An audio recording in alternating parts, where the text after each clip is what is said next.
Hi there, welcome back to the archives.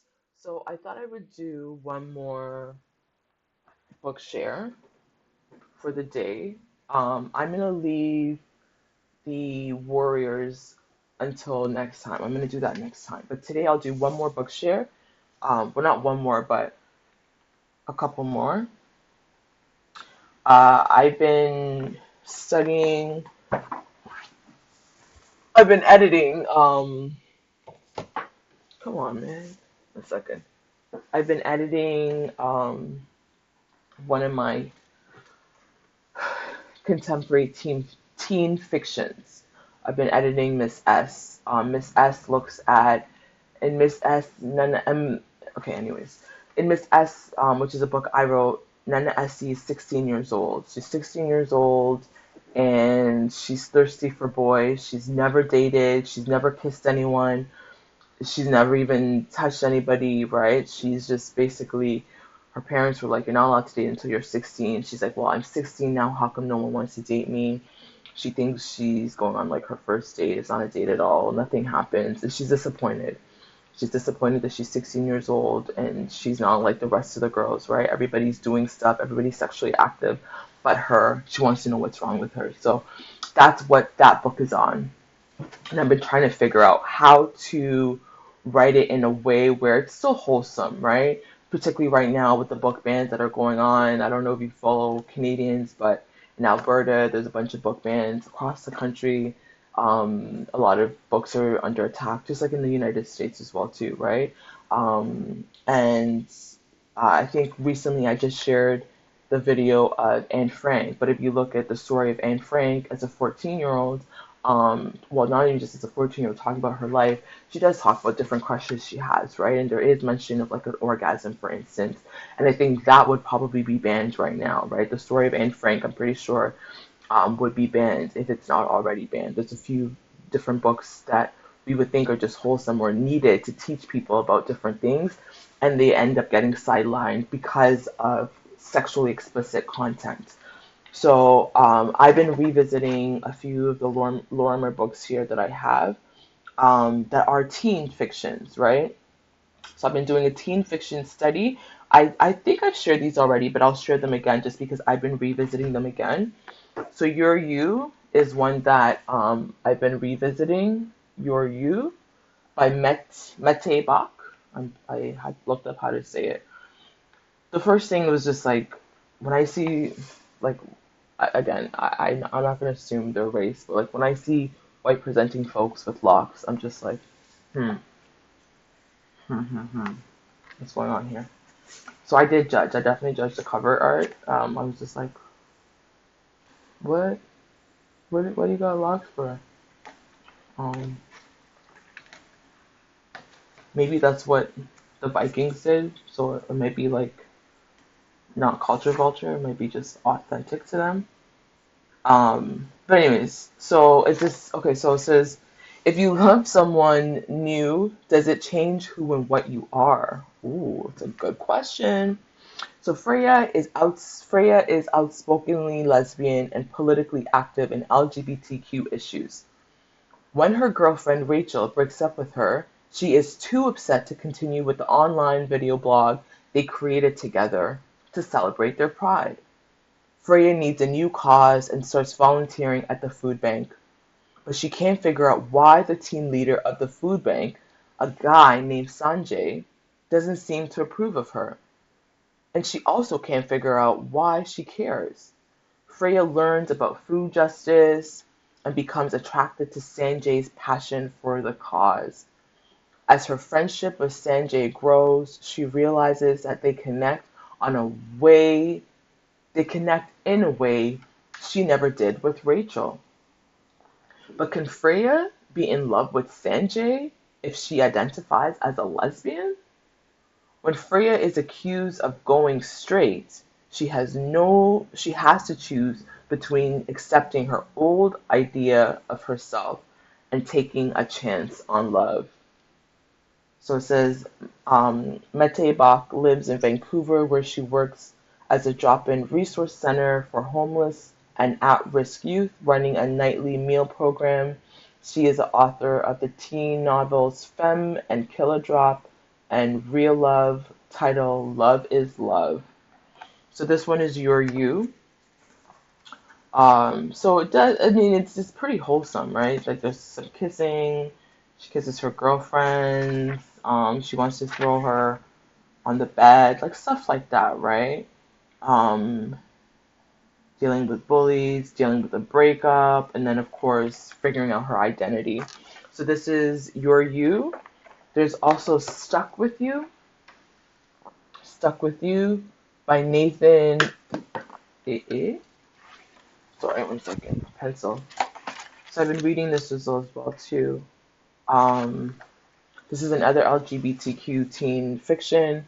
It's a long, strange trip stuck on a train with a frenemy who both bugs and attracts you.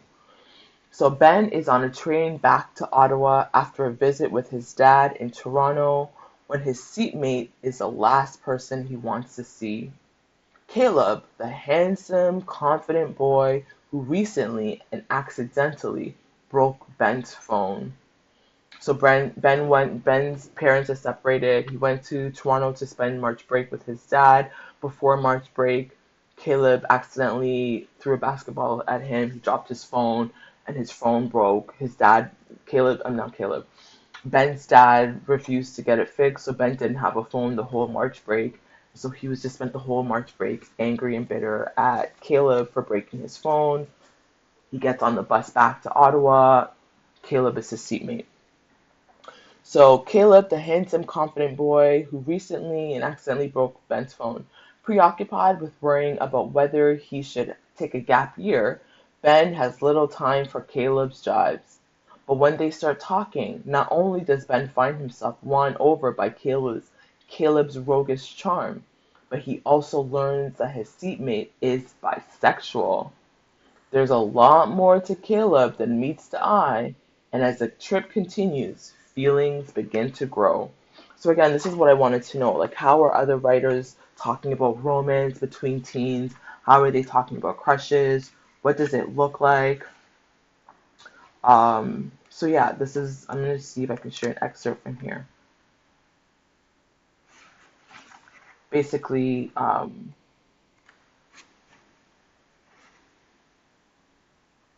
he's not expecting Caleb to be bi. Because Caleb was dating Emma. Caleb had a girlfriend for over a year. Okay, so here, I'll read this part. On page 58. Wait, I stared at him. What was happening? Do you want him to think you were great? Maybe, Caleb said. I mean, I'm not opposed to it. He was blushing.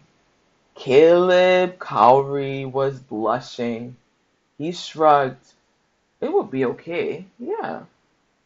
The word thunderstruck did not cover what was happening to my brain right now. Wait, are you saying you're... I said. He lifted one shoulder. Yeah. Stop the damn train. Caleb Cowrie is into guys? Oh, I said. I kind of squirmed too. Sorry, I didn't know. Really, I wasn't making fun, I promise. He laughed. It's okay. I don't really tell a lot of people. I mean, some of my friends know I'm bi, kinda. Kinda? I said. Kinda, he said. Okay, well, that cleared nothing up. Thank you for telling me. That was something we practiced at the Rainbow Club, thanking people who trusted us enough to tell us about their queerness. And don't worry, I won't tell anyone. He nodded, but I couldn't tell if he'd been worried to tell people or not. And so this is Stuck With You, another teen fiction. I would call it a romance. It's a cute romance. They're all cute romances, right? I think like it's like cringe to. That's another thing. Can you even use romance when you're talking about teens, or do we assume that teens don't have romance? Anyways, I'll share a couple more. Speaking of, this is a book I haven't read this yet. I just picked it up from the library, so I gotta go through it. I'm reading a couple books at the moment, trying to take notes and stuff. I'm trying to get myself prepared for next year's YouTube and figuring out what direction I want to go. So this is one of the books. It was recommended recently. I recently attended a session with Dr. Bayo Akomolafe, and they shared. I looked to see what books Bayo has out, and this is one of the books. So the foreword is by Dr. Bayo Akomolafe, and the author is Akila S. Richards. So, Raising Free People, Unschooling as Liberation and Healing Work. Speaking of teens, Raising Free People, Unschooling as Liberation and Healing Work. So, again, I haven't read this yet. I'm really excited to get into it. Came out in 2020. So Akila S. Richards is a public speaker and the founder of Raising Free People Network, a social enterprise focused on resolving the ways that unexamined experiences and bias and oppression disrupt families and organizations' capacity to sustain cultures of belonging. So families and conscious organizations across the world are healing generations of school wounds by pivoting into self-directed, intentional community building. And Raising Free People shows you exactly how unschooling can help facilitate this process. Individual experiences influence our approach to parenting and education. So we need more than the rules, tools, and bad adult guilt trips found in so many parenting and education books. We need to reach beyond our behaviors to seek and find our triggers, to examine and interrupt the ways that social issues such as colonization still wreak havoc on our ability to trust ourselves, let alone children. Raising Free People explores examples of the transition from schooling to homeschooling to unschooling, how single parents and people facing financial challenges unschool successfully, and the ways unschooling allows us to address generational trauma and unlearn the habits we mindlessly pass on to children. In these detailed and unabashed stories and insights, Richards examines the way that her relationship to Blackness, decolonization, and healing work continue to form relationships and enable community healing strategies rooted in an unschooling practice. This is how millions of families center human connection, practice clear and honest communication, raise children who do not grow up to feel that they narrowly survived their childhoods. So again, I haven't read this yet. I'm excited to see exactly what is meant by unschooling, right? What does it look like to unschool? I know what homeschooling is, but what is unschooling? So I'm excited to learn more as I read this. There's a huge attack on the education system right now in the United States, and so I can see how folks would want to take their children's education into their own hands. I think also it is necessary to push back in defense of public education as well too, right? Um, that's something that I know. Anyways, I'm not going to get into that.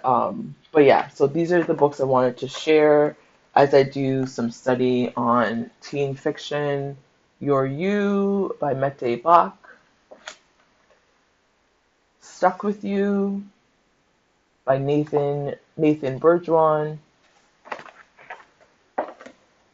and Raising Free People, Unschooling as Liberation and Healing Work. So those are the books I wanted to share for now. Until next time, all right? In solidarity.